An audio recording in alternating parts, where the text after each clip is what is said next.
ஒரு ஐபிஎஸ் பத்தி சொன்னீங்க. இன்னொரு ஐபிஎஸ் பத்தி சொல்லலையா? இன்னொரு ஐபிஎஸ் பத்தி சொல்ல என்ன இருக்கு? அவர் இன்னும் செருப்பு போடாம தான் இருக்காரு.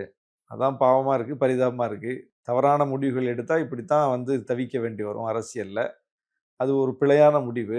சாட்டையால அடிச்சுக்கிட்டது, செருப்பு போடாம இருக்கிறது, அதெல்லாம் பிற்போக்குத்தனமான முடிவு. அவரு அதுக்காக அவர் அப்படியே தொடரணும்னு ஆனா நம்ம சொல்லல. டெல்லிக்கு அத போக மாத்திக்கலாம். மாட்டேன். இங்க தான் இருப்பேன். திமுகவோட முடிவு கட்டி தான் போன்றாரே. அது எப்படி அவருக்கு முடிவு கட்டாங்களா அவங்க கட்சியில? அவர் மத்தவங்களுக்கு முடிவு கட்டுறது இருக்கட்டும். அவர் ஏற்கனவே சொன்ன விஷயங்கள்லயே ஒரு முடிவும் வரலையே. டிஎம்கே ஃபைல்ஸ்ன்னாரு, அதுன்னாரு, இதுன்னாரு. எல்லாம் எக்ஸெல் சீட்டு எல்லாம் எங்க போச்சு? என்ன ஆச்சு?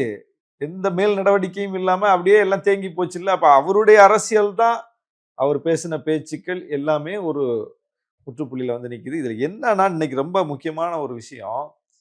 இது தமிழ்நாட்டுக்கு மட்டுமல்ல இந்த தீர்ப்பு. ஒட்டுமொத்த மாநிலங்களுக்குமான ஒரு தீர்ப்ப வாங்கியிருக்கோம். சட்டப்படி நம்ம அடைந்திருக்கிற வெற்றி. இது திமுக என்கிற கட்சிக்கான வெற்றி கிடையாது.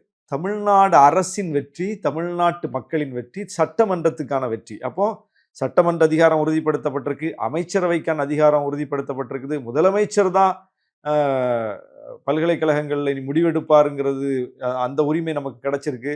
அதிமுகவுக்கு எவ்வளோ பெரிய கொண்டாட்டமான செய்தி இது.